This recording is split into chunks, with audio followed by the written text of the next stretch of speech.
අපේ ජීවිතවල මොකක් හරි තීම් එකක් තියෙන්න ඕනේ. මගේ ජීවිතේ මට ලැබුණු හොඳම තීම් එක තමයි වැටුණු තැනක පැලවෙන්න කියන කතාව. පස වෙනස් වෙන්න පුළුවන්, පොහොර වෙනස් වෙන්න පුළුවන්, වතුර ලැබෙන ප්‍රමාණය වෙනස් වෙන්න පුළුවන්, ඉර එළිය දේශගුණය කාලගුණය වෙනස් වෙන්න පුළුවන්. හැබැයි අපිට පොඩ හරි පැලවෙන්න පුළුවන්. මැරෙන්න බෑ. ගැහණිය කියන්නේ එහෙම කෙනෙක්. අතහර ගන්න බැරි ගොඩක් දේවල් දරාගෙන බදාගෙන ජීවිත ගමන යන කෙනෙක්. ඉතින් එවන් වූ කාන්තාවන්ට වැටෙන්නට නොදී ඉදිරියක් වෙන්නට අද ඉඳන් අපි ආරම්භ කරන්නට හිතුවා මිස්ටික් බියුටි විත් මෙරි. ඔයගොල්ලෝ වෙනුවෙන්ම විශේෂයෙන්ම කියන්න ඕනේ අවුරුදු 40ක් පුරා ආයුර්වේද නිෂ්පාදන ඔබට තිළින කරපු ඖෂධ ලංකා සමාගමේ සාඩම්බර නිෂ්පාදනයක් තමයි මිස්ටික් කියලා කියන්නේ. ආයුර්වේදයට සිංහල වෙදකමට ඒ හැම දෙයකටම ළඟට වෙලා අපිට උදව් කරන්න බැරි වුණාට ඒ හැමදේම එක තැනකට කැටි කරලා අපි මිස්ටික් නාමයෙන් ඔයාලට ගෙනල්ලා දීලා තියෙනවා. ඉතින් ඒ කතා බහේ එක කොටසක් තමයි මේ විදිහට අපි පටන් ගන්නට සූදානම් වෙලා ඉන්නේ. අද දවස හරි විශේෂයි. Happy Valentine Day. අපි මේක රෙකෝඩ් කරන්නේ Valentine Day එක දවසේ. හැමෝටම ආදරේ පිරුණු ජීවිත කාලෙම ආදරෙන් ඉන්න පුළුවන් වේවායි කියලා අපි අද දවසේ ප්‍රාර්ථනා කරනවා. ඉතින් ඒ වගේම ආදරණීය රටම දන්න චරිතයක් එක්ක තමයි අපි මේ කතාව ආරම්භ කරන්නට සූදානම් වෙන්නේ. විශේෂයෙන්ම මම මෙහෙම කියන්නම්. ශාස්ත්‍රපති කියලා කියනවා. එහෙම නැත්නම් කියනවා IMA කැම්පස් එකේ සමනිර්මාතෘ කියලා. ඔය හැම විදිහටම කිව්වත් ඔයගොල්ලෝ අය වඳුරන්නේ ලංකාවේ ජනප්‍රියම මීඩියා ටීචර් කියලා කිව්වා. මම ඒකට පොඩි කැලලක් එකතු කරනවා ලංකාවේ ජනප්‍රියම ලස්සනම මීඩියා ටීචර් ඉනෝකා මිනිෆලංග අයිෆෝන් ටීචර් අයිෆෝන් අර ආසයිනේ අයිෆෝන් ටීචර් ඒ කාලේ මීඩියා කියන එක සමීප නිසා ඉතින් ඔබතුමිය ඇත්තටම අපිට ටීචර් කෙනෙක්. ඉතින් අද දවසේදී මෙහෙම කතා බහකට ඔබතුමියත් එක්ක සම්බන්ධ වෙන්න ලැබිච්ච එක ගොඩක් සතුටුයි. අපේ කතා බහයි අපි මුලින්ම කතා කරගත්තා වගේම අපි මේ හයියක් වෙන්න දඟලන්නේ හැමතිස්සෙම වැටිලා ඉන්න කාන්තාවන්ට. මට බෑ, මට නැගිටින්න බෑ, මට මොකුත් බෑ. ඇයි මට දුක විතරක්, ඇයි මට කඳුළු විතරක්. හැබැයි මේ කතාව ඉවර කරන්න පුළුවන් තැනක් කොහෙන් හරි තියෙන්න ඕනේ. හැමෝම දුක කියද්දි ඒක ඉවර කරගන්න පුළුවන් තැනක් කියමු. මට කියන්න තියෙන්නේ වැලන්ටයින් ඩේ එක දවසේනේ හැමෝටම හැපි වැලන්ටයින්ස් ඩේ කියනවා. ඒ වගේම මේ මම මෙහෙම පටන් ගන්නම්. ඔයා සමනල්ලු අල්ලන්න දුවන්නේ නැතුව ඔයාගේ ගාඩන් එක ලස්සන කරගන්න. ගාඩන් එක ලස්සන කරගත්තම සමනල්ලුයි. ඒක තමයි අපි හිතන්න ඕනේ. ඒකට අපේ ජීවිතෙත් ඒ වගේ තමයි. අපිට පුළුවන් සමනල්ලු අල්ලන්න දුවන්න. හැබැයි එතකොට ඒක ඉවරයක් නැහැ. කොච්චර දිව්වත් අපි දුවනවා අපි හති වැටෙනවා තමයි. එහෙම නැතුව අපිට එක තැන ඉඳලා අපේ ගාඩන් එක ලස්සන කරගන්න පුළුවන්. ඒ කියන්නේ අනිත් අයගෙන් සෙනෙහස ආදරය කරුණාව බලාපොරොත්තු වෙන්න කලින් අපි අපිට සෙනෙහස ආදරය කරුණාව දෙන්න ඕනේ. ඒ වගේම අපිව හදන්න ඕනේ, අපිව දියුණු කරගන්න ඕනේ. අපේ දියුණු මනසක් හදාගන්න ඕනේ. ඒකට උගත්කම එකතු කරගන්න ඕනේ. මේව තමයි අපේ ගාඩන් එක ලස්සන කරගන්නවා කියන්නේ. ඊට පස්සේ සමනල්ලු ඕනේ තරම් එයි. සමනල්ලු කතාවේදී මට මතක් වුණා ටීචර් මේ අර අපි කතාවට කියනවන්නේ මේ අපි සමනල්ලුන්ට හරි ආසයි. සමනලෙක් වෙන්න හරි කැමති හරි ලස්සනයි. හැබැයි හැමෝටම අමතක වෙනවා මේ සමනලයා හැදෙන්නේ දලඹුවෙක් වෙලා ඉඳලා කියලා ඉවරලා. දලඹු කාලේට කවුරුත් කැමති නැහැ. මගේ ජීවිතේ ඔබතුමියගේ ජීවිතේ අපි හැමෝගෙම ජීවිත කතාවල දලඹුවෙක් වෙලා ඉඳලා තියෙනව නේද? ඔව්. මම මේ ටියුෂන් පටන් ගන්නේ 2017 අවුරුද්දේ. එතකොට 2017 දැන් 26. ඇත්තටම මේ 2023 වගේ වෙනකොට මම දැන් 2017 පටන් ගත්තට 2023 වෙද්දි ගොඩක් දේවල් අචීව් කරලා ඉවරයි. ඒ කියන්නේ මම තට්ටු 3ක ගෙයක් හදලා තියෙනවා. එතකොට මගේ ගෙදර වාහන 3ක් තියෙනවා. ලංකාවේ ගුරුවරියක් විදිහට වැඩිම වටිනාකමක් සහිත වාහනේ පදින්නේ මම කෝටි 6ක වාහනයක්. එතකොට මගෙන් අහනවා ටියුෂන් ගුරුවරියක් විදිහට ඔච්චර ඉක්මනට ඔය තැනට එන්න පුළුවන්. ඒ කියන්නේ ටියුෂන් කියන්නේ මාර දෙයක්නේ. ඊටාම ඉක්මනින් උඩට එන්න පුළුවන් කියලා. හැබැයි මං ඕක ඇතුලේ ජීවිතේ කොයි තරම් කාලයක් ඔය මතුවෙන්න කලින් අර ඔයා කිව්වා වගේ දැලඹුවෙක් වෙලා කොච්චර කාලයක් ඉඳලා තියෙනවද? ඒක කාටවත් පේන්නේ නැහැ. මොකද මතු වුණාට පස්සේ තමයි හැමෝම අඳුරගන්නේ ආ මෙහෙම කෙනෙක් ඉන්නවනේ කියලා. හැබැයි මගේ පාසල් කාලේ ඉඳලා එතකොට මම ගොඩාක් දුප්පත් ගමක ඒ කියන්නේ කෑගල්ල දිස්ත්‍රික්කයේ කෙළවරේම තියෙන ගමක ඉපදුනේ. එතකොට මේ ඒ ගමේ ඉඳලා මම ඉස්කෝලේට යන්න කිලෝමීටර් 5ක් පයින් යනවා. කිලෝමීටර් 5ක් පයින් ගිහින් තමයි මම ඉස්කෝලේ ගියේ. එතකොට 11 වසර වෙනකන්ම මම කිලෝමීටර් 5ක් පයින් ගිහින් තියෙන්නේ. දැන් සාමාන්‍ය කෙනෙක්ගෙන් පාසල් කාලේ මතක් වෙනකොට ආසයි ආයෙත් ඒ කාලෙට යන්න කියලානේ කියන්නේ. හැබැයි මං කවදාවත් කියන්නේ මට ආයේ පාසල් කාලෙට යන්න ඕනේ කියලා. මොකද අර මතක වෙනස්. මතක වෙනස්. ඔව් හරි අමාරුයි මේ මතක. හැබැයි දැන් හිතන්නකෝ එකහමාරට අපේ ඉස්කෝලේ ඇරුණේ එකහමාරට ඇරිලා ගෙදරට කිලෝමීටර් 5ක් පැයක් විතර පයින් යනකොට කොයිතරම් අමාරුද යවුව රස්නෙත් එක්ක මට තාම ඒ ෆීලිං එක දැනෙනවා. ඊට පස්සේ මම ඒ ලෙවල් කරන්න යන්නේ කුරුණෑගලට. ඒතකොට අර කිලෝමීටර් 5 පයින් ගිහිල්ලා කිලෝමීටර් 20ක් බස් එකේ යන්න ඕන. මම එතකොට 7 වෙනකොට මේ අර කිලෝමීටර් 5 පයින් ගිහින් ඉවර වෙලා ඉතුරු 8 වෙනකොට ඉතුරු පැය බස් එකකින් පැය දෙකක් මගේ ජර්නි එක ඉස්කෝලේට යන්න. ඒතකොට එන්නත් ඔය වගේනේ. ඉතින් ඒ ඇවිල්ලා මම සාමාන්‍යයෙන් පන්තිත් හවස තිබ්බොත් එහෙම එනකොට ගෙදර 7 විතර වෙනවා. 7 ඉඳන් අහපව් මේ පාඩම් කරන්න ඕනේ. මොකද ඒ ලෙවල් ගොඩ දා ගන්න ඕනේනේ. එතකොට මට හැම වෙලේම හිතුනේ මං මේක කොහොම හරි කරන්න ඕනේ. එහෙම නැත්නම් මෙතනින් මට යන්න පාරක් නැහැනේ. මගේ පාර තමයි ඒ ලෙවල් කියලා කියන්නේ. මොකද අපේ පෞල් පරිසරය ඇතුලේ ගොඩක් පොහොසත් අය නෙමෙයි. අම්මලා තාත්තලාත් සාමාන්‍ය විදිහට මුදල් තිබ්බ අපිව පාසල් යවන්න පන්තියකට යවන්න. එහෙම නැතුව මාර සල්ලි තිබුණ නැහැ. එහෙනම් එකම පාත් එක ගොඩ යන්න ඉගෙන ගන්න එක. ඉතින් ඒ නිසා එතකොට එතන අවුරුදු 13යි ඊට පස්සේ කැම්පස් එනකොට විශ්වවිද්‍යාල ජීවිතේ සුන්දරයි තමයි. හැබැයි මම දකින්නේ තරුණයෙකුට තරුණියකට ජීවිතේ තියෙන අමාරුම කාලේ තමයි මේ තරුණ විය කියලා කියන්නේ. ඒ කියන්නේ සාමාන්‍යයෙන් අවුරුදු 18 25 අතර කාලේ. මොකද අපිට හරියට පාත් එකක් නෑ යන්න. අපිට දල සැලැස්මක් සිතියමක් ඇඳ ගන්න පුළුවන්. නමුත් ඒකේ යන්නේ කොහොමද? ඒක ඇචීව් කරන්න පුළුවන්ද? බැරිද? මෙන්න මේ දෙගිඩියාව හැමතිස්සෙම අපේ හිතේ තියෙනවා. එතකොට විශ්වවිද්‍යාලයේ කාලය කියන්නේ සුන්දරයි තමයි. නමුත් ගොඩක් දේවල් අපිට මේ ළඟා කරගන්න හිතන්න අභියෝග ඊට පස්සේ අනාගතේ කොහොමද හසුරව ගන්න රැකියාව මොකක්ද මේ හැම දෙයක්ම අපි ළඟ තියෙනවා. ඉතින් ඒ නිසා අර මතු පිටින් දැක්කට සුන්දරයි කියලා ඒක සුන්දරම නැහැ. ඒක ඇතුලේ ඉද්දි හිතන්නකෝ කැම්පස් එකේ කැන්ටින් එකක කෑම එක රුපියල් 20ට කන්නේ. සමහර වෙලාවට පණුව පේනවා. හරි බිත්තරෙන් භාගයයි දෙන්නේ. එතකොට මේ බත් ටිකයි බත් තව ටිකක් ගන්න නම් තව මුදලක් දෙන්න ඕනේ. හැබැයි සමහර විට මුදල් අතේ නැහැ. ඒ නිසා මේ හරියට කන්න බොන්න විදිහක් නැහැ. ඉතින් මෙතන අවුරුදු සාමාන්‍යයෙන් 25කට වැඩි කාලයක් තියෙනවානේ. එතකොට මම මතුවෙන්නේ අර 2017 දී වුණාට අර අවුරුදු 25ක් 28ක් වගේ කාලයම මම ඒකට කැප කරලා ඉවරයිනේ. ඒ නිසා කවදාවත් අර එකපාරට සමනලයක් වෙන්න බෑ. දැලඹුවෙක් විදිහට ඉඳලා ජීවිතේ හරියට හදා ගන්න ඕනේ. ඊට පස්සේ තමයි අපේ ගාඩන් වල මල් පිපෙන්නේ. දරා ගැනීම කියන දේ මම හිතන්නේ ඉහළම තැනක තිබුණොත් තමයි හැම දෙයක්ම අපිට ජීවිතේ ඇචීව් කරන්න පුළුවන්. මම ඔබතුමියගේ කතාවෙන් ගත්ත ලොකුම දේ තමයි ගොඩක් වෙලාවට අපේ කාන්තාවන් හරි පිරිමින් හරි වේවා දැන් ගොඩක් වෙලාවට ටීචර් තියෙනවනේ ස්ට්‍රෙස්, ડિප්‍රෙෂන්. මෙහිම බලද්දී ඒ කාලේ අය විඳපු දුකුත් එක්ක මේ ස්ට්‍රෙස්, ડિප්‍රෙෂන් කියනවා තිබ්බේ නැද්ද කියලා හිතෙනවා. අත්පුත මේ වචනේ තිබ්බ නැත්තම් හොඳයි. ඒ වචනේ සමාජගත වුණේ නැත්තම් හොඳයි. හොඳයි. ගන්න නැහැනේ. දැන් ලෙඩක් හැදිලා ගියත් මම දැන් මේ කැස්සට බෙහෙත් බොනවා. කැස්සට මගේ ડોක්ටර් ස්පෙෂලිස්ට් කෙනෙක් channel කරලා එයා ළඟට ගියාම අහන්නේ what is stress ද? ඒක තමයි හැම වෛද්‍යවරයාම අහන්නේ. මම කියනවා නෑ මට ස්ට්‍රෙස් නැහැ ડોක්ටර් මට කැස්ස. ඒ වගේ හැබැයි මම ඒක කල්පනා කරන හින්දා මට ඔව් ස්ට්‍රෙස් කියන එක මම දාගන්න කැමති නැති හින්දා. හැබැයි සාමාන්‍යයෙන් කෙනෙක් ගියොත් එහෙම what stressද කියලා ඇහුවම එයාට හිතෙනවා ඔව් මට මේ ප්‍රශ්නේ තියෙනවානේ. ඒ නිසා මට ස්ට්‍රෙස් තමයි. ගෙදර මෙහෙම ප්‍රශ්නයක් තියෙනවානේ නැත්තම් මට සල්ලි නැහැ. මගේ රැකියාවේ ප්‍රශ්න, මගේ විවාහයේ ප්‍රශ්න. එහෙනම් මට ස්ට්‍රෙස් හින්දා තමයි මේ ලෙඩේ හොඳ වෙන්නේ නැත්තේ. සහ හැමෝම හිතනවා මේ තමන්ට විතරයි. ඒ කියන්නේ මෙයාට නැහැ. අපිට විතරයි මේක තියෙන්නේ. අපිට විතරයි ප්‍රශ්න තියෙනවා. හරිය ලස්සනට ඉන්නවා. හැබැයි බලද්දී මුළු ලෝකෙටම ඔය ස්ට්‍රෙස් කියන කොටස තියෙනවා. ඒක දරා ගැනීම තමයි වෙනස් වෙන්නේ. ඔව්. ඇත්තටම ස්ට්‍රෙස් කියලා ඒක ඔලුවට ගන්න නැතුව දරා ගන්න ඕනේ ඉතින්.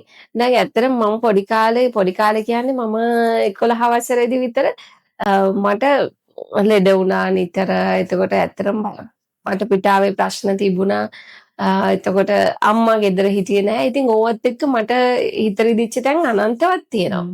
ඒ වෙලාවට අපේ ගේ ඉස්සරහා තිබුණා බෝධියක්. බෝගහක් එක්ක බුදුමැදුරක් එක්ක මම එතෙන්ට තනියම ගිහින් පැන් කලයක් අරගෙන ගිහිල්ලා මල් ටිකක් හදාගෙන ගිහිල්ලා තියලා බෝධි පූජා පොතක් බලාගෙන මම තනියෙන් බෝධි පූජාවක් තියනවා. ඒතකොට මාර විදියට හිත නිවෙනවා. ඉතින් අපිට ඒ කාලේ හිතියේ නෑනේ මේ කියලා දෙන්න දේශනයයි සහ TikTok වගේ YouTube වගේ මාධ්‍යෙන් ඇත්තටම අපි දැන් ගොඩක් දේවල් ඉගෙන ගන්නවා. හැබැයි ඒ කාලේ ඒව තිබුණ නැහැ. අපිම අපේ හිත හදාගත්තා. දරා ගන්න ඕන කඩා වැටෙන්න පුළුවන් කඩා වැටීම තුළ අපි අපිව දරා ගන්න ඕනේ. ඒක තමයි ජීවිතය කියලා කියන්නේ. අනිවාර්යයෙන්. ඒ කියන්නේ අපේ හිත වෛද්‍යවරයෙක්ගෙන්වත් කවුන්සලර් කෙනෙක්ගෙන්වත් නෙමෙයි අපේ හිත හදාගන්න ඕනේ අපිමයි. ඒකට අපි ලෑස්ති නම් මේ එතනින් එහාට ආයේ කිසි දෙයක් ඕනේ නැහැ. ඔව් දැන් ගොඩක් වෙලාවට මම දැකලා තියෙන දෙයක් තමයි දැන් ඔබතුමිය තිබුණා මේ පියවරෙන් පස්සේ මේ පියවර. දැන් හැබැයි අපේ කතාවල අපි ගොඩක් වෙලාවට දැකලා තියෙන විශේෂයෙන්ම කාන්තාවන්ට කතා කරන්නේ ඉපදෙනකොට අම්මා ටික කාලයක් යද්දී ඔලුවට දාන්නේ ටීචර් කෙනෙක් වෙන්න, ડોක්ටර් කෙනෙක් වෙන්න. දුව කියමුකෝ දුව චුට්ට කාලයක් යනකොට දුවගේ ඔලුවට එන්නේ වෙන පැත්තක. අපි හිතමු මොඩලින් ෆීල්ඩ් එකට එන්න, එහෙම නැත්නම් රංගපාන්න යන්න. තව ටිකක් කල් යනකොට අපිට ඒකාකාරී ගමනක් හෝ ඒකාකාරී හීනයක් නැහැ. මේ ඒකාකාරී ගමනක් ඒකාකාරී හීනයක් නැතිවීමත් කාන්තාවක් විදිහට ජීවිතේ ෆේල් වෙනව නේද? නෑ මෙහෙමයි. අපි සමහර තැන්වලදී අපිට වෙනස් වෙන්න පුළුවන්. දැන් අපි මෙන්න මෙයා වෙනවා මේ විදිහට මගේ සැලැස්ම කියන එක අපි හදාගත්තට ඒ ගමන යන අතරමඟදී තේරෙන්න පුළුවන් නෑ මට මීට වැඩිය මේ දේ කරන්න හොඳයි කියලා. ඒ නිසා ඒකාකාරී සැලැස්මක් අවශ්‍ය නැහැ. නමුත් කරන දේ හරියට කරන්න ඕනේ. දැන් තමන්ගේ ෆීල්ඩ් එකේ ඉස්සරහට එන්න තමන්ට හැකියාව තියෙනවා. දැන් ගොඩක්ම විශ්වවිද්‍යාලයේදී වුණත් දරුවෝ එළියට ආවට පස්සේ තමයි හිතන්නේ මම මොනවද කරන්න කියලා.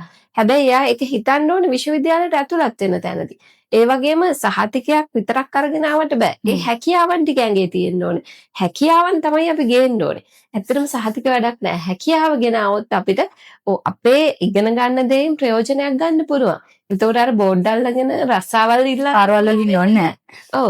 ඒ නිසා මේ කරන දේ හරියට කරන්න. සමහරට දැන් මමත් ඇත්තට මුලින්ම මේ ජර්නලිස්ට් කෙනෙක් ලංකාදීප පුවත්පතේ සිරිකත කියන පුවත්පතේ ජර්නලිස්ට් කෙනෙක්. ඊට පස්සේ මම ඉන්දියාවේ යනවා ස්කෝලර්ෂිප් එකක් හම්බ වෙලා ඒ ජර්නලිසම් වලටමයි. ඒ ඇවිත් මම ඇඩ්වර්ටයිසින් ෆර්ම් දෙකක වැඩ කළා. දියනේ පත්තරේ වැඩ කළා. ඊට පස්සේ මං හිතනවා නැහැ ඊට වැඩිය හොඳයි මගේ දෙයක් කරගන්න එක කියලා. ඊට පස්සේ මගේ සැමියා මේ පන්ති කරන නිසා දවසක් මට එයාගේ පන්තියක් කරන්න යන්න වුණා. අහම්බේ. ඊට පස්සේ මේ මට හිතුණා නෑ මට මේ වැඩේ කරන්න පුළුවන්. ඒතකොට ළමයින්ගෙනුත් ඇත්තටම ගොඩක් හොඳ ප්‍රතිචාර ආවා. ඒ නිසා මං හිතුවා එහෙනම් රැකියාවලින් අයින් වෙලා ඉස්සරහට ටියුෂන් ෆීල්ඩ් එකම එනවා කියලා. ඒතකොට මමත් එහෙම වෙනස් කරගන්න. හැබැයි දැන් මම ජර්නලිස්ට් කෙනෙක් වෙලා ඉන්නකොට මම තමයි සිරිකත පත්තරේ වැඩිපුරම ලිව්වේ. ඉනෝකාමිනි පළඟ කියන නම තමයි පිටුවක් ගානේ තිබුණේ. මං එදා ඒ වෙලාවේ ඒ රැකියාවට මේ අර දෙන්න ඕනේ වටිනාකම දුන්නා. මම ඒකේ නම්බර් 1 වුණා. පීක් ටයිම් එකේ ඉද්දිත් අයින් වුණා. ඒකටත් උන් හයියක් තියෙන්න ඕනේ. අනිවාර්යයෙන්ම හයියක් තියෙන්න ඕනේ. ඊට පස්සේ මම දැන් මීඩියා ගුරුවරියක් විදිහට වැඩ කරනකොට මම මේ ෆීල්ඩ් එකෙත් මම රටේ නම හදාගත්තා. ඒ කියන්නේ අපි කොයි තැන හිටියත් අපි හිතන විදිහ අපි කරන දේවල් අපේ ශක්තිය අපි අවංකව වැඩ කිරීම මේ හැමදේමත් එක්ක ඉස්සරහට එන්න පුළුවන්. අපි මේ මොන කතා බහ කරත් ගොඩක් වෙලාවට අපේ විශේෂයෙන්ම කාන්තාවන්ගේ ඔළුවේ තියෙන්නේ මුදල් නැත්තම් සල්ලි නැත්තම් අපිට ගොඩ යාමක් නැහැ. අපිට දියුණුවක් නැහැ. අපේ දේවල් ඇචීව් කරගන්න බෑ. අපි කොහොමද ඕක කරන්නේ සල්ලි නැතුව? අන්න ඒ තැන ඉන්නේ. හැබැයි මං හිතන විදිහට ඒක ඔබතුමියත් සාක්ෂි දරන ඔබතුමියගේ ජීවිතෙන් මුදල්ම අවශ්‍ය නැහැ නේද කෙනෙක්ට ජීවිතේ දියුණු වෙන්න ටාගට්ස් වලට යන්න. දක්ෂතා තියෙනවා නම් ඇත්තටම දියුණු වෙන්න පුළුවන්. අපි මොලේ පාවිච්චි කරන්නේ කොහොමද කියන එක තමයි වැදගත්ම දේ. ඒ කියන්නේ දැන් අපේ අතේ තියෙන ජංගම දුරකථනයෙන් උනන් ජීවිතේ ගොඩ දා ගන්න පුළුවන්. දැන් ඒක ඇත්තටම අපි ගන්න කාලේ නාස්ති කරන්නනේ ගොඩක් අය. TikTok කරා වුණත් ඒක කරන්නේත් අර ජෝක් එකක් නැත්නම් අනුන්ගේ මියුසික් ට්‍රැක් එක ඩාන්ස් කරන එක අවශ්‍ය දෙයක් නෙවෙයි. හැබැයි තමන්ගේ ෆීල්ඩ් එකකින් අවශ්‍ය දෙයක් කරනවා නම් ඒ කියන්නේ උදාහරණයක් විදිහට සැලෝන් එකක් කරන කෙනෙකුට එයාගේ ෆීල්ඩ් එකේ දේවල් ටික පෙන්නලා එයාව මාකට් කරගන්න පුළුවන්. එහෙම කරන ඕනි තරම් අය ඉන්නවා. අන්න ඒ වගේ දැන් ඔය නෑ කියන අය ඉන්නවනේ. ඒගොල්ලන්ට පුළුවන් තියෙන දේ හරියට පාවිච්චි කරන ඉස්සරහට. එතකොට මේ අර සල්ලි තිබුණේ නැහැ කියන එක වැදගත් සාධකයක් නෙමෙයි ඇත්තටම. හරියටම දේ අපි මොලේ පාවිච්චි කරන්නේ කොහොමද? අපේ මොලේ හරියට පාවිච්චි කරොත් එහෙම මේ සල්ලි තියෙන්න ඕනේ නැහැ ඉස්සරහට එන්න. අපි මේ හැම දෙයක්ම කතා බහ කරන්නේ මිස්ටික් තුලින් අපි අත්වලක් දෙනවා දිනන්නට බලාගෙන ඉන්න දිනන්නට පොයින්ට් එකක් නැතුව ඉන්න ඔයගොල්ලන්ට මෙන්න මෙහෙම තමයි අද ලෝකේ ස්මාර්ට් ලේඩි කියන කට්ටිය අපි හිතමු අපේ ලංකාව තුල ගත්තොත් ස්මාර්ට් ලේඩි කියන කැටගරි එකේ ඉන්නේ හරි සීමිත ප්‍රමාණයක්නේ අපි දන්න හඳුනන හැබැයි අපි දන්නේ නැතිව තමන්ගේ ව්‍යාපාරය ලස්සනට කරගෙන තමන්ගේ ජීවිත ලස්සනට සක්සස් කරගෙන ඉන්න අය බහුතරයක් දෙනා ඉන්නවා හැබැයි අපි දන්න පිරිස හරි මෙතෙන්ට ගෙනල්ලා කතා කරන්නේ ඒ කතාව තුළින් ඔබට යම් දෙයක් දෙන්න. දැන් විශේෂයෙන්ම ඊළඟ පොයින්ට් එක තමයි දියුණුව කරා යන්න බෑ කියලා කියන්නේ ටීචර් මේ අපේ වයස. අවුරුදු අපි 18න් 19න් කරගත්තේ නෑනේ. දැන් මට මේ 30ක් විතර වෙලා ඌවට වෙලාව නැහැ, ටයිම් නැහැ. දැන් අපි යන තැනකට දෙයක් කරගන්න ඕනේ. මේ මයින්ඩ් සෙට් එක වෙනස් කරන්න බැරිද? අනිවාර්යෙන් දැන් වෙනස් කළ යුතුයි. හැබැයි අපි ඒක වෙනස් කරගෙන යනවා. ඔයා දන්නවා ඇති අපේ මාස 6න් A level කියලා ප්‍රෝග්‍රෑම් එකක් තියෙනවානේ. මේකේ අපිත් එක්ක A level කරනවා අවුරුදු 60 අය. රංජන් රාමනායකත් පහුගිය කාලේ A level කරේ අපිත් එක්ක. ඉතින් මේ විදිහට අර දැන් ඉගෙන ගන්න වයස පහ වුණා කියලා එකක් නැහැ. දැන් මම මීඩියා ෆීල්ඩ් එකේ මගේ ඩිග්‍රී දෙකම තියෙන්නේ. මම දැන් සයිකොලොජි ඩිග්‍රී එක කරනවා. එතකොට ඒ වගේ ඕන කෙනෙක්ට ඕනෙම වයසකදී ඉගෙන ගන්න පුළුවන් එක ප්‍රශ්නයක් නැහැ. දැන් අපිත් එක්ක A level කරන අය ඇත්තටම එක්කෙනෙක් හිටියා මේ අර 80 ගණන් වල රටේ තිබුණු වාතාවරණයත් එක්ක A level කරන්න බැරි වෙලා. ඊට පස්සේ අවුරුදු මම හිතන්නේ 52 දී වගේ A level කරා. A level කරලා මේ A4ක් අරගෙන විශ්වවිද්‍යාලෙ ගියා. ඊට පස්සේ ගම්පහ තව දරුවෙක් හිටියා. එයාටත් A level කරන්න බැරි වෙලා එයාට 37යි. එයා රජයේ රැකියාවක් කරන ගමන් A level කරේ. ඒත් එයා මේ විශ්වවිද්‍යාලෙ ගියා. දැන් ජයවර්ධනපුර විශ්වවිද්‍යාලේ උපාධිය හදාරනවා. ඉතින් වයස කියන එක ඇත්තටම ඉගෙන ගන්න බාධාවක් නෙමෙයි. ඉගෙන ගත්තේ නැත්තම් තමයි අපිට ඉස්සරහට යන්න බැරි. හැම මොහොතකම මැරෙනකම්ම ඉගෙන ගන්න ඕනේ. ඉගෙන ගත්තොත් මොකද අපි අප්ඩේට් වෙන්න ඕනේනේ. අප්ඩේට් වෙන්න නම් ඉගෙන ගන්නම ඕනේ. ඒ නිසා වයස බාධාවක් කරගන්න එපා. අර වැරදිච්ච තැන් ඕනේ තරම් තියෙනවා. ඒ කියන්නේ අපිත් එක්ක ඔහොම A level කරනවා දැන් අවුරුදු 18 දී විතර විවාහ වෙනවා. ඒ කාලේ එච්චර දැනුමක් නැතුව A level කරගන්න නැතුව විවාහ වෙච්ච අය දැන් දරුවෝ දෙන්න තුන් දෙනා ඉන්නකොට මේ උසස් පෙළ කරනවා. ඉතින් ඒ විදිහට අපි මඟ පෙන්වමින් ඉන්නවා ඇත්තටම. දැන් මේ ගිය සතියේ ආවා නර්ස් කෙනෙක්. යා රටම දන්න කෙනෙක්. මට කියන්න බෑ නම. හැබැයි යා කියයි ඉස්සරහට රටම දන්න නර්ස් කෙනෙක්. මේ එයා කිව්වේ දැන් එයා නර්ස් කෙනෙක් විදිහට ඇචීව් කරන්න පුළුවන් ඉහළටම ඇවිත් තියෙන්නේ. මුළු රටම යාව දන්නවා. හැබැයි දැන් එයා කැමති ලෝයර් කෙනෙක් වෙන්න. ඒ නිසා A level කරලා හොඳ රෑන්ක් එකක්. ඒ කියන්නේ A level කරලා ලෝ කොලෙජ් යන්න හොඳම රෑන්ක් එකක් තියෙන්න ඕනේනේ. එහෙම හොඳම රෑන්ක් එකක් දාලා ලෝ කොලෙජ් ගිහින් ලෝයර් කෙනෙක් වෙන එක තමයි යාගේ ඊළඟ ටාගට් එක. එයාට මේ වෙනකොට අවුරුදු 40යි. ඉතින් ඒ වගේ ආදර්ශමත් කාන්තාවන් ඉන්නවා. ඒව අරගෙන අපිත් පුළුවන් තරම් ස්මාර්ට් වෙන්න ඕන. එහෙම නැත්නම් අපරාධනේ. ඇයි අපි ජීවිතේ හිස්තැන් තියාගන්නේ නේද? අනිවාර්යයෙන්. හැම හිස්තැනක්ම මැරෙන්න කලින් පුරව ගන්න හරි විදිහට. සයිකොලොජි ඩිග්‍රී එකක් කරනවා කියපු නිසා මට චුට්ටක් හිතුණා විශේෂයෙන්ම ගොඩාක් සෝෂල් මීඩියා ගත්තත් අපි කෙනෙක් එක්ක කතා බහ කරත් මානසික පීඩනය. මොනවා හරි ප්‍රශ්නයක් නිසා මානසික පීඩනය. මේ මානසික පීඩනය නිසා ඇති වෙලා තියෙන ලොකුම ගැටලුව තමයි ජීවිත හානි කියන එක. සියදිවි නසා ගැනීම කියන එක. මම හිතනවා ජීවිතේ අපිට දීලා තියෙන්නේ මේ ප්‍රශ්න පත්‍රය. මේ ප්‍රශ්න වලට උත්තර හොය ගියේ නැත්තම් ප්‍රශ්න නැත්තම් අපි මෙහෙම බලන් ඉඳී ටීචර්. අපිට වෙන කරන්න දෙයක් නැහැ. මේ ප්‍රශ්න වලට උත්තර දෙදී යනකොට තමයි අපි ඒවෙන් ඉගෙන ගන්න ජීවිතේ වැරදුණු තැන් හරියද. දැන් සමහර පාස්ට් මෙමරිස් මතක් කරද්දී ඒ කාලේ අඬපුවා. දැන් හරි සතුටු හිතෙනවා සමහර වෙලාවට. අම්මෝ නැති වෙච්ච එක හොඳයි කියලා හිතන අවස්ථා තියෙනවා. හැබැයි ඒ තැන දරා ගන්නට බැරි වෙලා ඉන්න ගොඩක් දෙනෙක් සියදිවි හානි කරගන්නවා. කාන්තාවක් විදිහට දරා ගැනීම කොහොමද ප්‍රගුණ කරන්නේ? අනිවාර්යයෙන්ම තියෙන්න ඕනේ.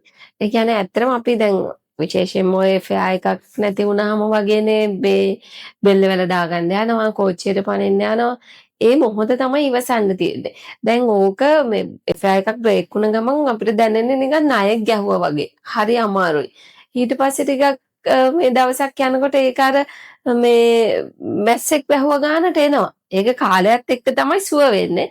ඉතින් ඒ ටයිම් එකේ අල්ලගෙන ඉන්න ඕනේ. එහෙම නැත්තම් තමයි හැබැයි මෙහෙමයි මම හිතන්නේ ඔය සියදිවි හානි කරගන්නේ ડિප්‍රෙෂන් වගේ දේවල් තියෙන අය. ඇත්තට මේ ලෙඩේ තියෙන අය. දැන් සමහරව හිතනවා මට ස්ට්‍රෙස් එහෙම කියලා හිතන අය නෙමෙයි. ත්‍රිප ලෙඩේ තියෙන අයත් ඉන්නවනේ. ඒ අය තමයි ගොඩක් වෙලාවට ඔය වගේ තීරණ ගන්න. ඉතින් ඒක රත් එක්ක ඉන්න බාහිර පාර්ශවයෙන්ුත් අඳුර ගන්න ඕනේ. මෙයාට පොඩි මානසික ගැටලුවක් තියෙන කෙනෙක් කියලා. එහෙම කෙනෙක් නම් ඒක කවුන්සලර් කෙනෙක්ට වෛද්‍යවරයෙක්ට පෙන්නලා අනිවාර්යයෙන්ම ප්‍රතිකාර ලබා ගත යුතුයි. එහෙම නැත්නම් ඉතින් මේ අර ආදරේ නැති වුණා කියලා කඩාගෙන වැටෙන්න ඕනේ නැහැ මම කියන්නේ. ඒක එවල එහෙම දැනුණට කාලයක් යනකොට තේරෙනවා අපෝ එයා දාලා ගිය එක තමයි හොඳ කියලා. මොකද මං මෙතන ඉන්නේ නැහැ යාත් එක්ක හිටියනම්. මොකද අපි ඇත්තටම ලයිෆ් පාර්ට්නර් කෙනෙක් තෝරගන්නකොට හරි සපෝටිව් වෙන්න ඕනේ. හිත රිද්දනවා නම් හැම වෙලේකම කෝල් කරේ නැහැ කියලා බනිනවා නම් කෝල් එකක් ආන්සර් කරන්න බැරි වෙලා මිස් වුණොත් එහෙම අහුඹ කොහෙද ඉන්නේ කියලා සැකෙන් අහනවනම් ඒක මාර ප්‍රෙෂර් එකක්නේ. ඒ ප්‍රෙෂර් එක ඇත්තට මගේ ජීවිතෙන් මං විඳලා තියෙනවා. විශ්වවිද්‍යාල කාලේ මං ආදරය කරපු පිරිමි ළමයා මේ හැම වෙලේම මගේ කෝල් එකක් මිස් වුණොත් එහෙම අහන්නේ කොහෙද ඉන්නේ? ඇයි ආන්සර් කරේ නැත්තේ? මොකා එක්කද ඉන්නේ? ඉතින් ඒ වගේ කෙනෙක් එක්ක ඉස්සරහට යන්න බැහැනේ. ඒ නිසාම මම යාම අතාරිනවා. අතෑරියාට පස්සේ එයා අවුරුදු ගාණක් මම මැරි කරන කනුත් එයා මගේ පස්සෙන් එනවා. එතකොට එයාට තේරෙනවා එයා වැරදි කියලා. හැබැයි එහෙම ලයිෆ් පාර්ට්නර්ස්ව තෝරගන්න එපා. ඒක අමාරුවෙන් හරි ඒ වෙලාවේ අතාරින්න. මොකද මමත් ඒ වෙලාවේ නැත්තම් අර මගේ ස්ට්‍රෙස් ලෙවල් එක වැඩි වෙමින් තිබුණේ. මොකද යාළුවෙක්ගේ ෆෝන් එකක් රින් වෙනකොට මාව ගැස්සෙනවා. ඇයි අර අහන ප්‍රශ්නයක් තියෙනවනේ උඹ කොහෙද හිටියේ? ඒක අහන නිසා මාව මේ ගැස්සිලා යනවා. ඒ කෝල් එකෙන්නේ මටද මට කෝල් එකක් මිස් වෙලාද මිස් වෙලා නම් මෙයා කොහොම ප්‍රතිචාර දක්වයිද ඉතින් ඒ වගේ කෙනෙක් එක්ක ජීවිත කාලෙම හිටියොත් හිතන්නකො කොච්චර අමාරුද මොකද අපි ෆෝන් එක අතේ තියන් ඉන්නේ හැමතිස්සෙම අනිත් එක අපි එළියට යන්න ඕනේ අපේ වැඩ කරගන්න ඕනේ දරුවෝ හදා ගන්න ඕනේ ඉතින් මේවත් එක්ක තමන්ව කම්ෆර්ටබල් කරන ලයිෆ් පාර්ට්නර් කෙනෙක් තෝරගන්න ඒක ජීවිතේ අපි ගන්න ඕන වැදගත්ම තීරණයක්. මේ ජීවිතේ අපි දියුණුව අපේ අභිවෘද්ධිය අපේ ටාගට්ස් අපේ හීන මේ ඔක්කොම ASCII ඔන්න ඔය කියන කොටස හරි විදිහට ගලපගත්තේ නැත්නම් ගොඩක් වෙලාවට අර අපි කියපු අනික හැම දෙයක්ම ඔයාලගේ ජීවිතෙන් නැති වෙලා යනවා. එතන තමයි ගොඩක් වෙලාවට කාන්තාව විදිහට නම් කාන්තාව ආදරේට හරි ලෝභයිනේ. ලෝභයි. ඔතන තමයි වැරද ගන්න තැන ඔතන තමයි අපි අර කියන්නේ කතාවට හැම දෙයක්ම ඉවර කරගන්න තැන ලව් කියන කොටස. කාන්තාව හරි ලෝභයි ඇත්තටම දැන් අර ගීතයක් තියෙන්නේ කිරි වෙහෙරට මල් නෙළුවට මගේ මතකය මට සුවඳයි මල් අරගෙන ගිය ඔයාට සම්මා සම්බුදු සරණයි ශශිකා නිසංසලා මහත්මිය. ඒකේ එක තැනක තියෙනවා නඩෙන් වහන් වෙලා ඇවිත් netin කතා කරපු නුඹට කොහොමද මල් නිලක් දෙන්නේ මගෙන් ගත්ත මල් 10ට බලන්නකෝ ඇවිත් ඇස් බැල්මකින් කතා කරලා විතරයි හැබැයි මල් 10ට මිලක් දෙන්නත් බෑ කියනවා. ඒ තරමට ඒ පොඩ්ඩට බැඳිලා. ඒ පොඩ්ඩට බැඳිලා. සහ කාන්තාව ආදරේදී දැන් සල්ලි අපි සමාජයේ ඇහෙන්නේ සල්ලි නිසා ආදරය කරනවා කියලානේ. සල්ලි වලට ආදරය කරනවා කියලානේ. සල්ලි තියෙනවා නම් මොකද රිලවුන්ටත් ලව් කරයි. හැබැයි ඒ අතිශය සුළු ප්‍රමාණයක්. අපි ඉතිහාසයෙන් නම් අහලා තියෙන්නේ බලන්න කතාවල කාන්තාව නේද රජගෙවල් අතහැරලා දාලා ගිහින් තියෙන්නේ. ඔයාලට මතකද අර මේ ජාතක කතාවක තියෙනවා රජමාලිගාවේ ඉන්න බිසවට ඇහෙනවා ඈත ගහක් යට සින්දුවක් කියන කෙනෙක්. මෙයා ගිහින් බලනවා. බලනකොට මේ අතපය හතරම නැති කෙනෙක් තමයි සින්දුව කියන්නේ. හරි. මෙයාට හිත ගිහින් මෙයා මේ මාලිගාවේ තියෙන සියලු සැප සම්පත් අතහැරලා අර අතපය හතරම නැති මිනිස්සයා කර තියාගෙන පැනලා යන්න යනවා. බලන්නකො කාන්තාව කොයිතරම් අත්හරිනවද මේ ආදරය නිසා කියලා. එතන තව කතාවකුත් තියෙනවා ටීචර්. මට මතක විදිහට ඒ කතාව එන්නේ වෙන්නේ ඒ අතපය හතර නැති කියලා මෙව රවට්ටනවා. ඒ කියන්නේ මෙයාව දාලා ගහනවා. ඔව් ඒ කියන්නේ වෙනස්කම් කරනවා. එහෙම තමයි ඒකේ අවසානයේ තියෙන්නේ. හැබැයි ඒත් කාන්තාවන්ට මුදල් කියන එක ආදරේ දෙච්චරම අදාළ නැහැ. අර 100% විතර එහෙම මිනිස්සු ඉන්නවා මොකද පිරිමිත් උනත් එහෙමයි ගෑනුත් උනත් එහෙමයි ඒ 102 නිසා කවදාවත් මුළු කාන්තාවන්ටම කියන්න එපා මේ ගැහණු සල්ලි තියනවා නම් ඕනේ දෙයක් කරයි කියලා ගැහණු එහෙම නැහැ ඉතිහාසයේ හැම කතාවක්ම බලන්නකො මේ කාන්තාව තමයි කැපකිරීම කරලා තියෙන්නේ. කාන්තාව තමයි පිරිමියාට ආදරය කරලා තියෙන්නේ. ඉතින් ඒ විදිහට කාන්තාව කියන්නේ ආදරයට ආදරය කරන කෙනෙක්. ඇත්තට මමත් පෞද්ගලිකව ගත්තත් එහෙමයි මමත් හරි ආසයි ආදරේ විඳින්න, ආදරය කරන්න, තමන් ආදරය කරන කෙනා ළඟින් ඉන්න. ඉතින් මේ හැම කාන්තාවක්ම එහෙම තමයි. අර රළු ගතිය ඇවිත් තියෙන මේ සමාජයේම වැරද්දේ. ඒ කියන්නේ අපිට සමාජයට බනින්න බෑ. නමුත් මේ ආර්ථික පසුබිම මේ දේවලුත් එක්ක අපිට සමහරක් තැනකදී සිද්ධ වෙනවා අර ලයාන්විත කාන්තාව අයින් කරලා ටිකක් රළු ගැහැණියක් වෙන්න සමාජය ඇතුලේ. ඒක මිසක් මම නම් අදටත් දකින්න කැමති ඇත්තටම මල් වගේ ගැහැණු. මල් වගේ ගැහැණු හදන්න ඇත්තටම ආදරය දෙන්නේ ලොකු රුකුලක්. ඒ ආදරය දෙන කෙනාට පුළුවන් ගැහැණිය මලක් කරන්න, ගලක් කරන්න. අතර කතාවකට කියනවානේ පාර්වතී දේවියත් යක්ෂණියක් වෙන අපි යක්ෂණියක් කියලානේ කාලියම්මට කියන්නේ කතාවට. කාලියම්මත් නැත්තම් දේවතාවියක් කරන්නත් යක්ෂණියක් කරන්නත් පුළුවන් වෙන්නේ කෙනෙක්ගේ ආදරයකට කියලා. ඉතින් ආදරය කියලා කියන්නේ කාන්තාවකට හරි ප්‍රබල හැඟීමක්, ප්‍රබල දැනීමක්. ඒ දැනීම තුළ අපිට සමහර වෙලාවට ජීවිතේ තියෙන අනිත් හැමදේම අතහැරලා දාගන්න පුළුවන්. කෙනෙක් හිතන්න පුළුවන් ඔබතුමිය සඳහන් කළා වගේම සල්ලි වලට ආදරය කරනවා කියලා. මම මගේ ඇස් දෙකෙන් දැකලා තියෙනවා සමහර වෙලාවල් වලට අත්තකින්වත් අල්ලලා නැතුව ඇස් දෙකටවත් සජීවීව දැකලා නැතුව රටවල් වල ඉන්න අයට අවුරුදු ගණන් ආදරය කරලා සමහර කතා එහෙමම නැති වෙනවා. සමහර කතා එකතු වෙනවා. එහෙම ආදරය කරන්න පුළුවන්. වෙන යම් භෞතික දේවල් වලට ආදරය කරන්නේ නැහැ. නමුත් මේ හැම කතාවෙම කෙලවරක බොහෝ දිනෙකට වෙන්නේ ප්‍රතික්ෂේප වෙනවා, බොලි වෙනවා, මගහැරීම් වෙනවා. වැටෙනවා. අන්න එතෙන්දි තමයි කාන්තාවක් අල්ලගෙනම ඉන්න ඕනේ. අපි දැන් මේ කතාවේදී ටීචර් ගොඩක් වෙලාවට කතා කරන්නේ කොතනින්ද වැටුණු කාන්තාවක් නැගිටින්න ඕනේ කියලානේ. ඒ වැටුණු තැනේදී අපි කොච්චර කාලයක් ඒකට ගන්න ඕනද? සමහරු ඒකට රීප්ලේස්මන්ට් ගේනවා.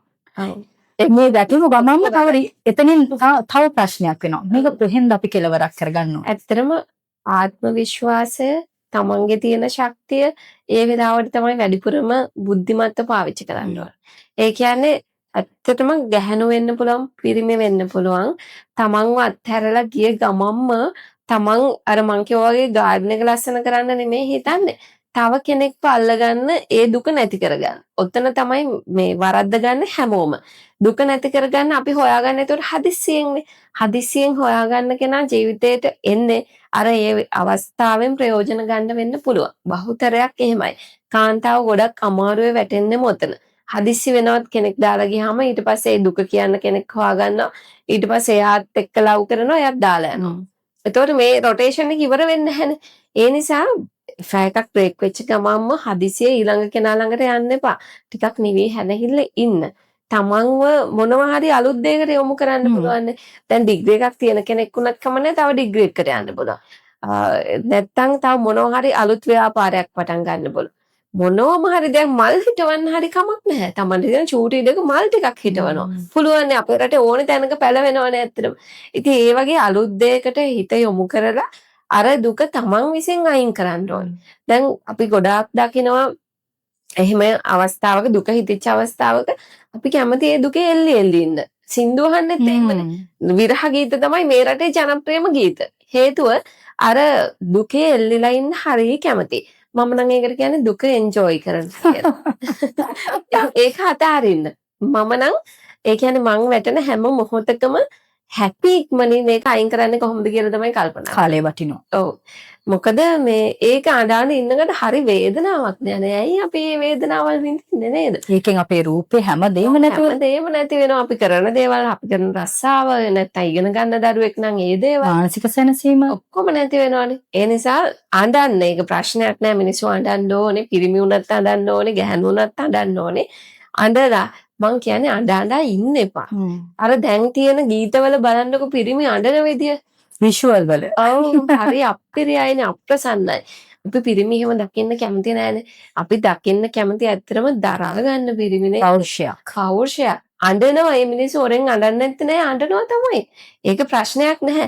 හැබැයි අවුරුදු ගානක් එකට අඬන ඉන්නවනම් ඒක පෞර්ෂයේ ප්‍රශ්නයක් එතන තියෙනවානේ. එහෙම වෙන්න එපා. දුකක් දැනුණා නම් ඒ දුක ඒ දවසේ දෙකේ සතියේ මාසෙන් අමතක කරන්න. අමතක කරලා තමන්ගේ වෙනත් දෙයකට ඔළුව යොමු කරන්න. යොමු කරාට පස්සේ නිකම්ම අර දේවල් අඩු වෙලා ගිහින් හරි මානසිකත්වයට එනවා. එතකොට ජීවිතේට එන්න ඕනෑත් එනවා. යන්න ඒ වෙලාවට එන කෙනාව හරිම පරිස්සමෙන් බලලා හොඳම කෙනෙක් තෝරගන්න. එහෙම නැත්තම් ජීවිත විනාශ වෙනවා. ඇත්තටම විවාහ වෙච්ච බහුතරයකකින් අහුවොත් එහෙම ආයි විවාහ ඒ කියන්නේ විවාහ වෙන එක හොඳද නැද්ද කියලා අපිට ඇහෙන්නේ හොඳ නැහැ කියලා. එකම වචනේනේ අම්මෝ නෑ. එපා. ඔව්. මැරි කරන්න ඉන්න අයටත් කියන්න එපා. එපා. ඒකට හේතුව තමයි අර සුදුසුම අය නෙමෙයිනේ අපිට හම්බ වෙන්නේ. ඒ කලබල නිසා. කලබල නැතුව බොහොම පරිස්සමෙන් හරි විදියට තෝරගන්න, දුක එන්ජොයි කරන එක නවත්තන්න, සතුට එන්ජොයි කරන්න. නේ දුක නෙමෙයි සතුට එන්ජොයි. සහ තව දෙයක් තියෙනවා කියලා හිතනකොට චිත්තට දැන් ගැළපිලානේ ඔය අවුරුදු 2ක් විතර ඉඳලා කොහොම හරි මැරි කරන්නේ. ඔව්. මැරි කරාට පස්සේ මේගොල්ලන්ට අර ගැළපුණු තැන් නොගැළපුණු තැන් මේවා ඔක්කොම පැටලිලා ගලපන්නේ නැද්ද? හේතුව ලව් කරන කාලේ ආටිෆිෂල් විදියට තමයි ගලපලා. ඒ කියන්නේ බොරුව තමයි වැඩිපුර පෙන්නන්නේ. ඔව්. මුලින්ම හම්බුනාම කන්න දෙයක් දුන්නේ මං කන්නේ නැහැ වැඩි මං කන්න කැමති නැහැ. එතකොට මම අනේ මම හිමින්න කතා කරන්නේ මම එච්චර හයියෙන් කතා කරන්නේ. ඊට පස්සේ බෑන්ටම බහන්න ඕනේ.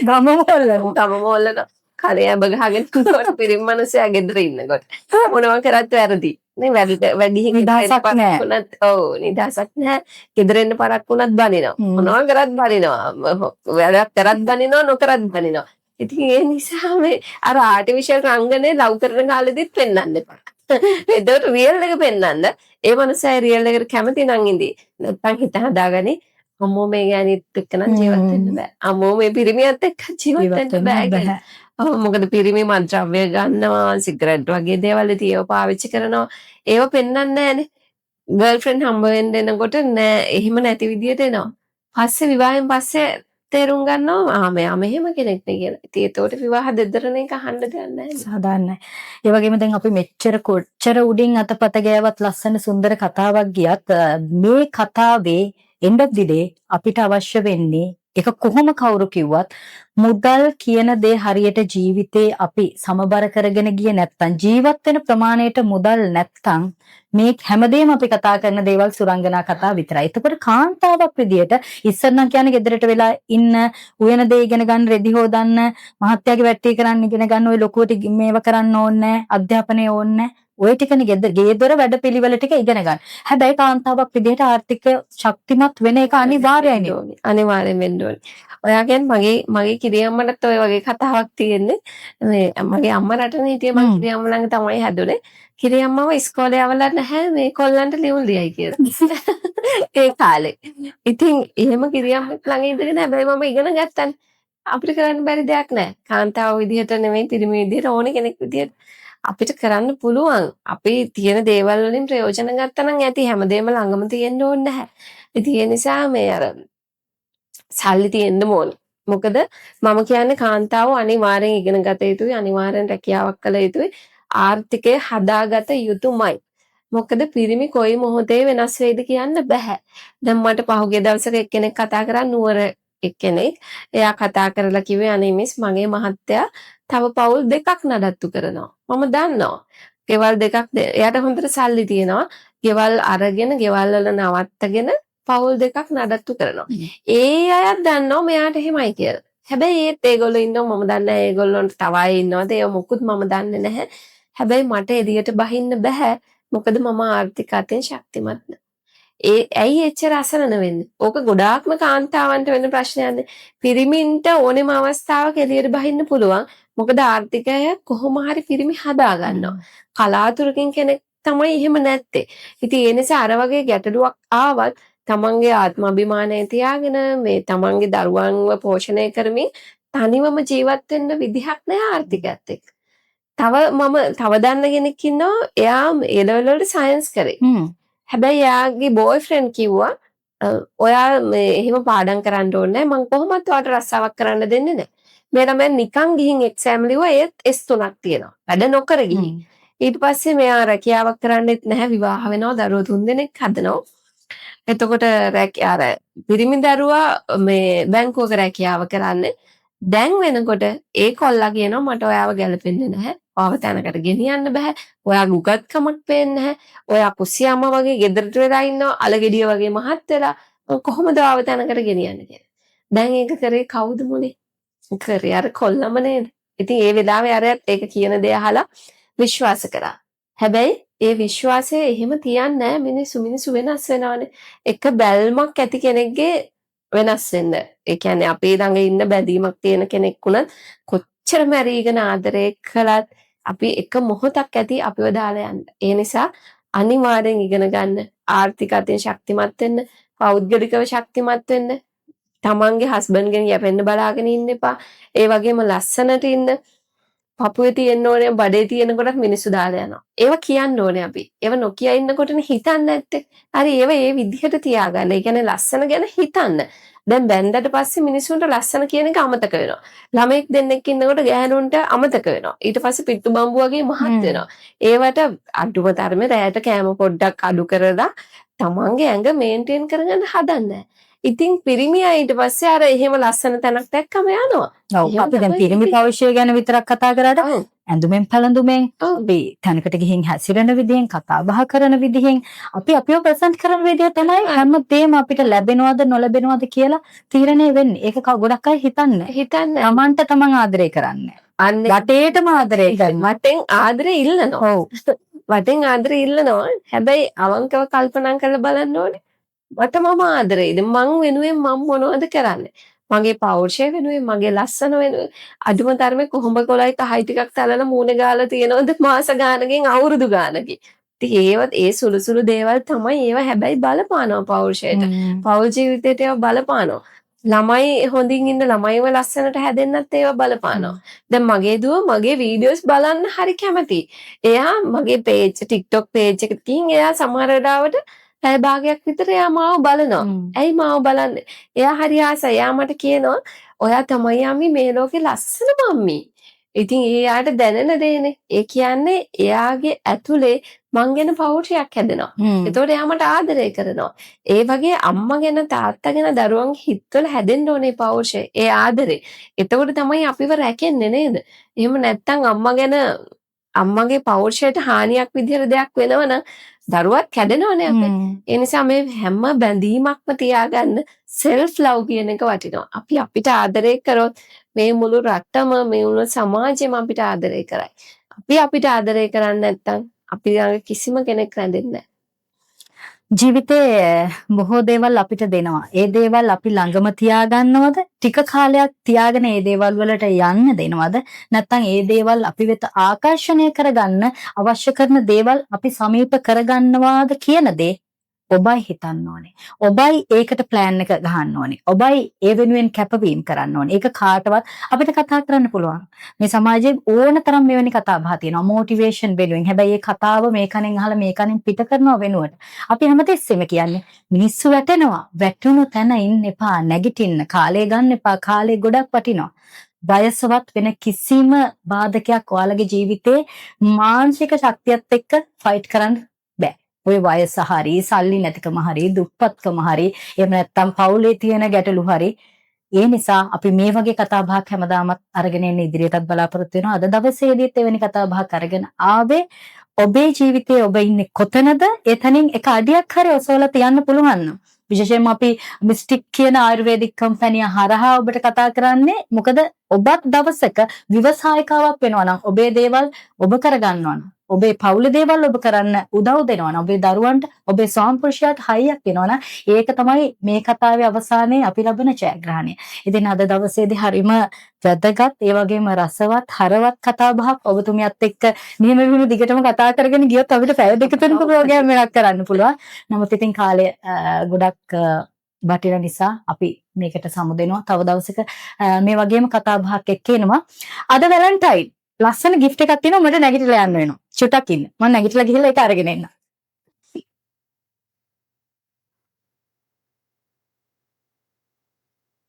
මෙන්න gift එක. Happy Valentine Day.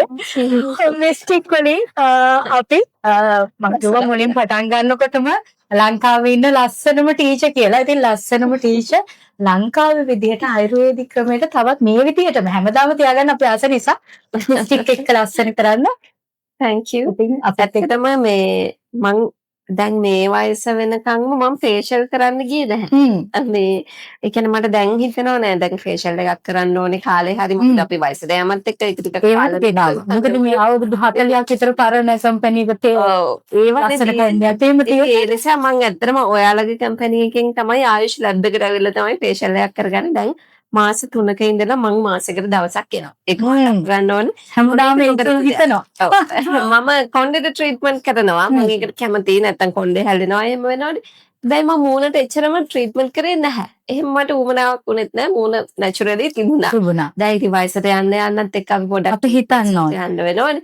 ඒ නිසා මම මාසෙකට සැරයක් දැන් මාස 3ක් එක දිගට ආවා. ඉස්සරහට එනවා අපිට තියෙන්න ඕනේ ඔයාලගේ ප්‍රොඩක්ට්. බොහොම ස්තුතියි. අපිට තියෙන්න ඕනේ එහෙම ඩේලි රූටින් එකක් අපේ ජීවිතේ වෙනුවෙන්. මොකද අපි ලස්සනට ඉන්න අපිත් ආසයි, අපි වටේ ඉන්න අයත් ආසයි. ඉතින් අද කතා බහෙන් සමුගන්න තමයි සූදානම් වෙන්නේ. යාළුවෙක් දවසක මේ වගේ කතාවක් අරගෙන එනවා. අපිත් එක්ක එකතු වෙන්න ජීවිතේ මේ වගේ දිනපු ලංකාවේ ප්‍රසිද්ධ චරිත විශේෂයෙන්ම කාන්තාවන් අපිත් එක්ක ඉදිරියේදීත් එකතු වෙවි ඔබේ ජීවිතයට ඒකෙන් යම් දෙයක් එකතු කරගන්නවා නම් ඒ තමයි අපි ලබන ජයග්‍රහණය. බොහොම ස්තුතියි ඔබතුමියට. බොහොම ස්තුතියි ආරාධනා කරාට. ඉතින් මේ මිස්ටික් බියුටි විත් නෙරි. සුබ දවසක්.